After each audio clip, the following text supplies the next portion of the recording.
Good evening, everybody, and welcome to the first live event from the National Opera Studio in 2021. It is our In Conversation evening, and I am young artist soprano Monica McGhee.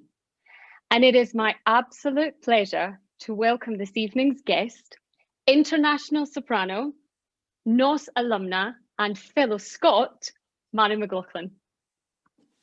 Good evening. Hi, Mary. Good evening. Good evening. How are you? I'm very well indeed. It's a little bit warmer here now, so I'm always happier. Yeah, I'm not a true Scot. I'm not a true Scot. It's much colder here. This is such a privilege for me because you and I have worked together for so many years, and there are so many questions that I have wanted to ask you when we work together, but I think we've sort of been spending our time just trying to fix my technique, so there hasn't really been the time. Well, what we should be doing in the lesson and focusing on you. Yes. So now this is so lovely for me to pick up on things you might have said at some point in my lessons, or stories that I might have heard you start to tell and want to sort of ask some more questions. So I'm going to go right in there. You made your Royal Opera House debut when you were just 24. And for anyone who doesn't know, you and I are from the same hometown. We're from Motherland Wishaw. The borough. The borough of Motherland Wishaw, the constituency of Motherland Wishaw. And I'm just wondering, in making a debut at such a young age, did you have a really musical upbringing? Did you do lots of musical things at school, in the community? Oh, I did both. I mean, our primary schools in those days all had choirs. We had class choirs, and we used to enter competitions. And one of the first songs I remember singing is a little Schubert, Rosebud, Rosebud, Rosebud. One of the first things when I was about 6. So if you call that a good musical training, I think it is, when you start to sing Schubert at that age. And then in the choir, we did a lot of Mozart. We did a lot of masses in Latin. So we were singing, I was singing all the time from tiny, but everybody was, it wasn't just me. Yeah, I think my dad actually saw you perform in a local thing. He loves to tell this story. This is his sort of claim to fame, is that he saw you, I think, in a production in Wishaw in the 60s. And he loves to tell this story at Christmas time every time anyone's over. And no, it was in Motherwell Civic Hall. Oh, was it? And for those of us that are interested in remember, Sir Alexander Gibson, a wonderful, I was very lucky to work with him twice, came from Motherwell. So there is a pretty big, big connection there of people who, there must have been a very lively musical scene for sure, because my grandparents and my parents were in the Gilbert and Sullivan Society. Both my grandparents were soloists. So there was definitely a very buzzy musical life and of good quality. I mean, people love to sing. We sang because we sang in church, we sang in school, we sang in the mornings when we arrived, we sang a wee hymn. So singing was very very very very much a part of our education, as I think it should be these days, but sadly it's not. Did I ever tell you the street I used to live on was called Alexander Gibson Way? Oh no, I didn't know that. That was my home. That was my street, was on his street. So yeah, there's such a rich sort of local hub of music that we can celebrate. I'd love to talk to you about Figaro. I have quite a lot of questions about the marriage of Figaro, because I feel that's possibly one of the most iconic pieces of work throughout your career. It sort of stayed with you in so many different forms and so many different roles in the opera. Do you know how many productions and shows of Figaro you've actually done? Could you guess how many you've done? And I'm having one of my famous sleepless nights. I try to remember all the productions I've ever done, because I started off, I did Susanna first when I was at National Opera Centre. I did Susanna first. Then I did Susanna at Welsh, Scottish Opera. Then I did Barbarina at Covent Garden. And then the next season they gave me Susanna, which was an amazing opportunity. So when I start to go back there, I also did Cherubino. I did Cherubino as well, oh God. And now I'm doing Marcellina. So I've done, I think it's about over 400 different productions. If you count, I was Fest in Berlin. I did something like 10, 12 performances every year, not a lot. but generally was Don Giovanni, Figaro, and so if you count all those ones in as well, it must be about over 400. In terms of, that is a lot. In terms of singing, I think Susanna would have been the role that you've done the most. In terms of singing so many performances of one role, how do you keep that role fresh? How do you keep the music fresh when you think it's, you know, this is the 367th time I've done this? How do you not fall into this is time 367? Well, that is as I was getting sort of to do many performances all over the world, then I realized we had different people singing Figaro. We had different conductors. We didn't always have new productions, but but when you've got different people with you on stage, you find different ways to do it.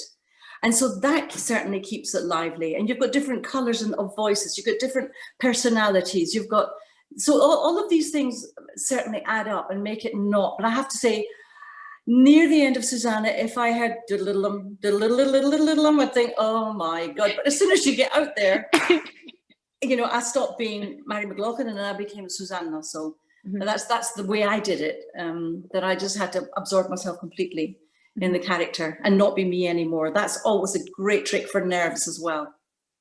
Just don't be you. Yes. I used to pretend I was you. That's how I started. Oh no, I had a nice array. I used to say, okay, tonight I will mostly be Mirella Freni. Tonight I will be Ileana Kotrabas. Tonight I'm going to be, and it's a good way to stop thinking so much and obsessing about what if I get it wrong? What if I don't sing well? Well, you know, the usual monkey on the shoulder that we all suffer from.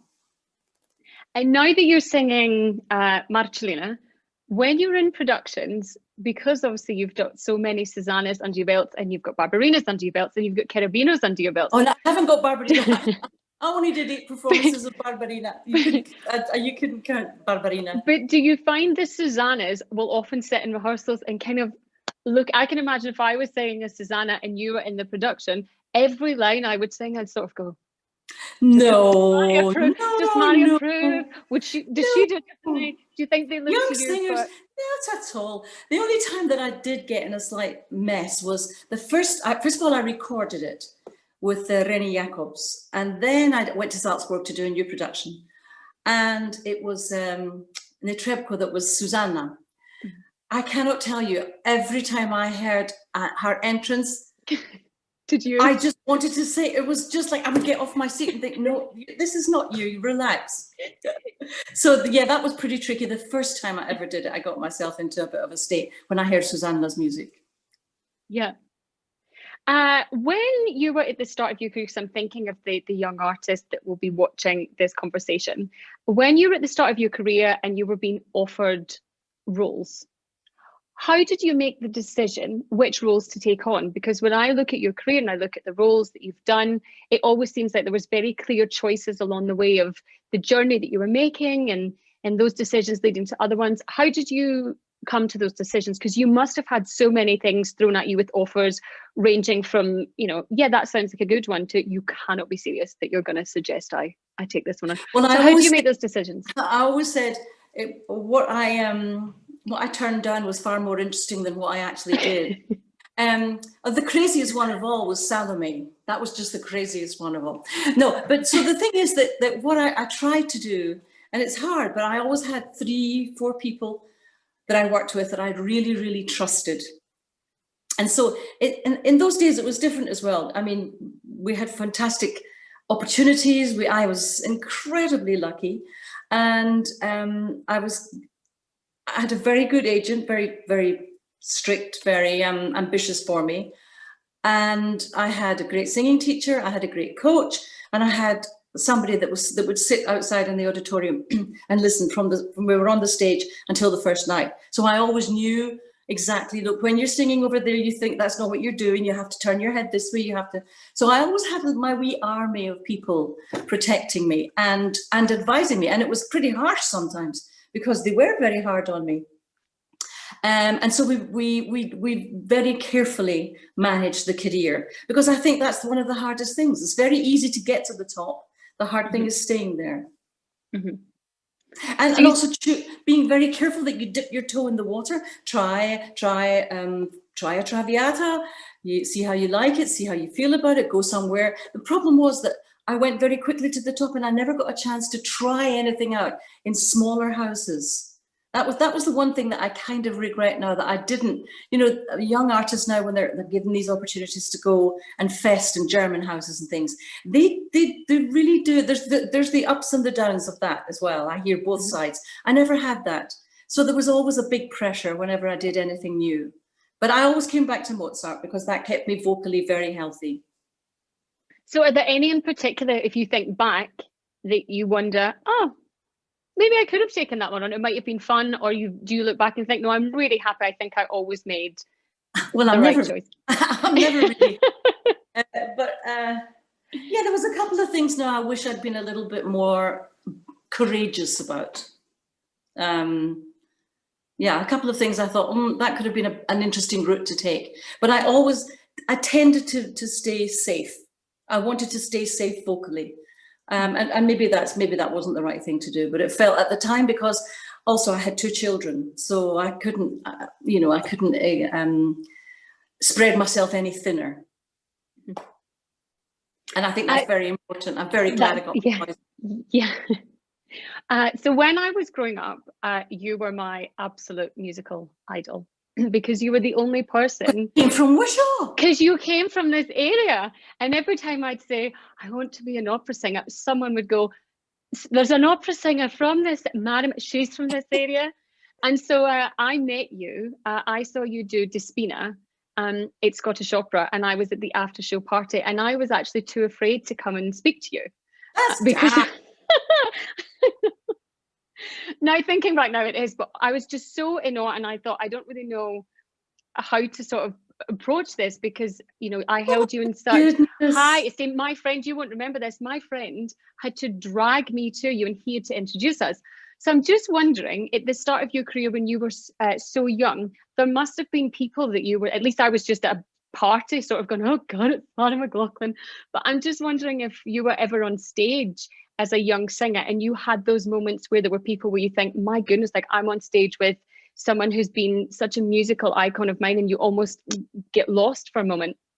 Oh, the very first thing I did when I came out, I did a couple of wee things at ENO, a couple of wee things at Covent Garden, nothing serious, but the very first thing I did properly out of college was I did Amor and Euridice with Janet Baker, and she was my absolute idol, and I couldn't focus on anything. I just kept staring at her the whole time, and when I wasn't called, I would still sit there just watching her rehearse, listen to her sing live, because I had all of her recordings. And then I did Dido with her, and she was just the most generous, amazing colleague ever. So that was the very first thing I did, was one of the biggest influences. And there she was standing next to me in Scottish Opera. So that was, and of course, Kiri, there was another one that standing next to her was like, oh my God, just hearing that stream of amazing tone quality coming right next to you. Yeah, I've been incredibly fortunate. That was one of the things actually in one of our first lessons. I remember you just talking about all these people, and I thought, this is astonishing. You've been on stage with all of these people, and you can tell us stories and give us sort of vocal perspectives from all these groups as well. So it's just so amazing. And I know. Yeah, I wasn't telling you to brag. I was telling you because I wanted you to know that when you stand next to somebody, and the difference between when you're sitting out in the stalls or up high, and you look down, you don't always see and observe and hear what really goes on at close quarters. One of the things I was talking to you about was air release, but that's too technical for this conversation. We'll have that.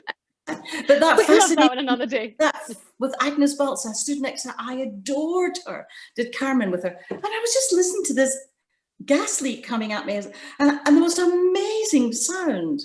So I think that was a reference to that we were talking about. I used to always think about those stories because I did quite a few years in the Royal Opera House extra chorus, and so I would sit in the wings. Sometimes I'd sit in the wings with my own score, because this is what you would always encourage. Or I'd sit on the floor just watching like the most incredible duets happening and like cat and tag and stuff, and I'd sit on the gossip. Yeah. So I just sit there with the score, watching just the most amazing stuff, and you learn so much just from being on stage and watching what these wonderful artists are doing.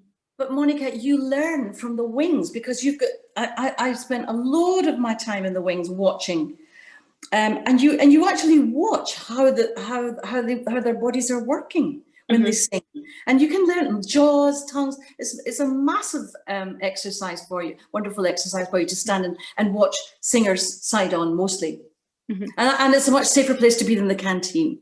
Yes.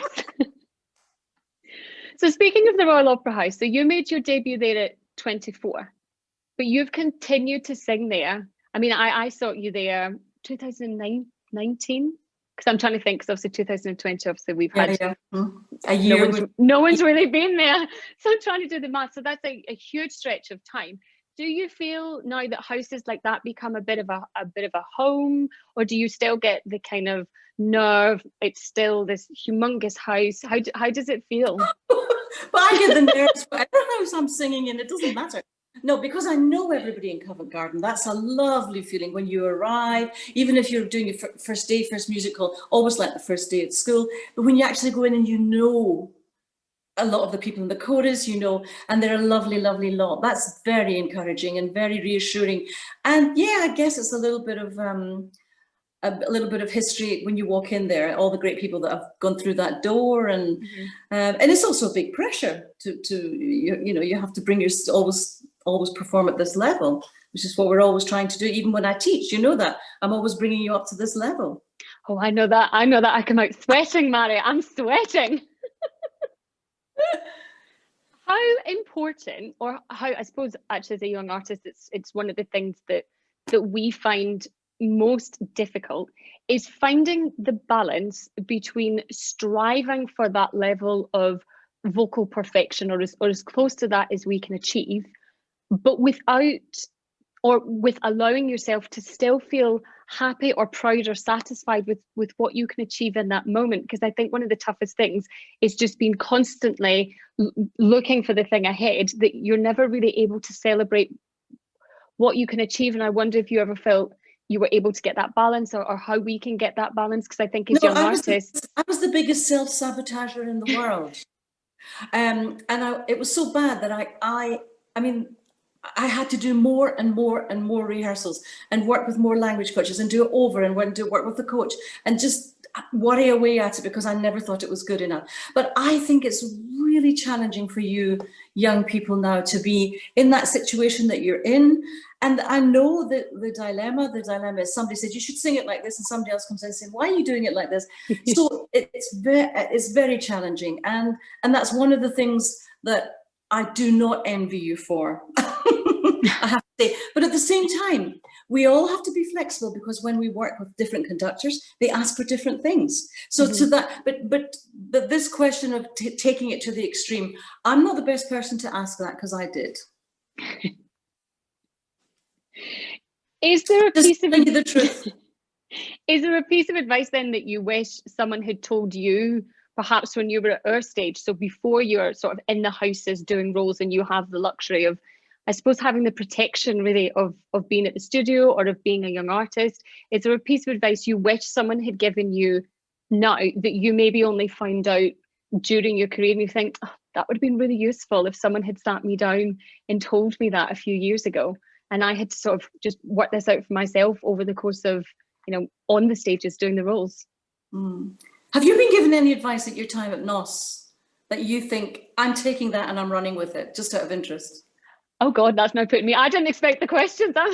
Sorry, I'd like to know that. Yes, I think one of the things we've been talking about is the importance of your first 30 seconds. I mean, for a lot of us, we're talking about the auditions, really, because at our stage, it's about making a mark and making an impression that lasts with a panel, especially as a soprano. I'm up against about 17,000 of them. And so we've been talking a lot about the importance of that first 30 seconds in sort of every aspect. So the musicality, the text, how you introduce your artist, how you present yourself, the energy that you get, how you look. Exactly, how you look these days, a major factor. Yeah. So I think that for me is the sort of not testing. Sometimes you can start saying, you think, okay, this is going well, I can now go with it. But by then it's too late. By then someone in the panel's already, on online shopping. They're on Amazon looking for some homeware stuff, you know, so that's your time is gone. So I think it's that 30 seconds.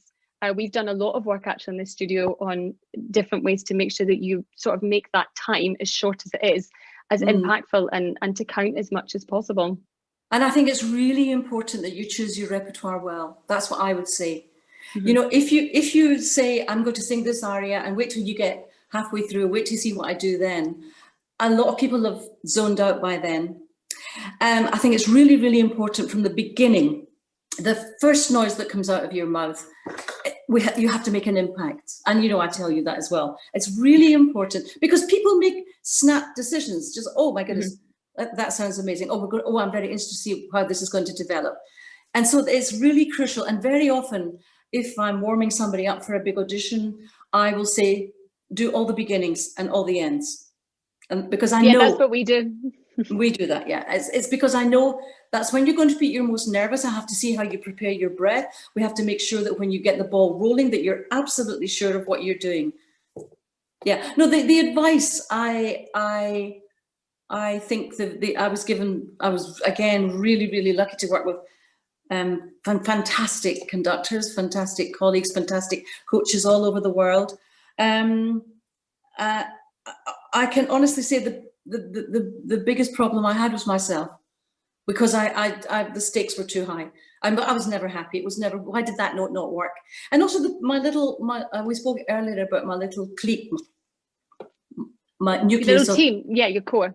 Yeah, that I trusted, were very hard. You know, they would say that wasn't as good as your last performance, and you know, you have to make sure what happened. What were you thinking about? You know, what were you doing that you weren't doing in the first night? And I remember many times knock on the door like, that wasn't quite what you did last night.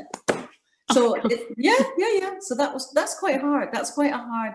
So yeah, I mean, I think I had possibly one who said, you just actually have to understand that it's not always going to be 10 out of 10 and a gold star. And you have to accept that. I mean, I remember I was working with the gorgeous Lucia Pop.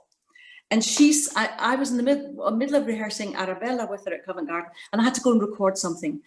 And I was tired, and I was thinking, oh my God, and look, this is scheduled right in the middle of our rehearsals. And she just said, don't look, it is what it is at this point. You're right, you just go, you do it to the best of your abilities. That's all you can do. You can't do anything else. This is what's happened. You've scheduled it in other words, just go and do it.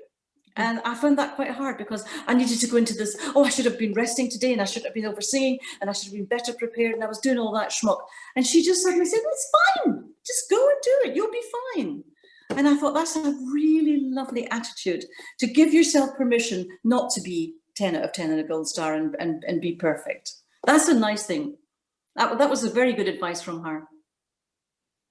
I mean, I'd love to get to that stage. I'm nowhere. I think as young artists, you're so far away from that stage. Can I talk to you about you were talking about your team, and we had Tara Erot yesterday talk to the young artists as well. Yeah. Oh, she's divine, isn't she? She's just divine. I never laughed so hard with anybody else. In Vienna, we were doing Ian Bell's new opera, and we had to beat each other up in the Harlot's Progress. I thought the director was going to sack us both. We were both tears running down the face, snorting. She is the best fun ever. I mean, that was us in our Zoom. That was us in the Zoom yesterday. She's telling us all these stories, and the way she says it, I think all of us were just laughing. She's great. But she was also talking about the importance of her team. So how do you go about choosing who's in that team? Is it a coach? Is it you know, who is it that you trust? Who do you make the decisions? Oh, that's a really good question. Because mine was my singing teacher who completely changed my technique, Joan Alexander. And the first lesson I had with her, I just knew, this is what I've not been doing. I have found the Holy Grail. This is the woman for me. So I knew that she knew, and also I really trusted her ears. I already had very good ears, but when we would listen to things together, you know, she was testing my ears. And I knew that she knew, and I completely trusted her. And the other one was a friend of mine that was at Notre Dame College with me, Brian Divers, who sadly died, who said, why are you here? Why are you doing teacher training? You should be in London singing. And I thought, yeah, right. Me and everybody else, me and all my cousins that all sing. I wasn't any different. I was just quite good, but they're all very good as well.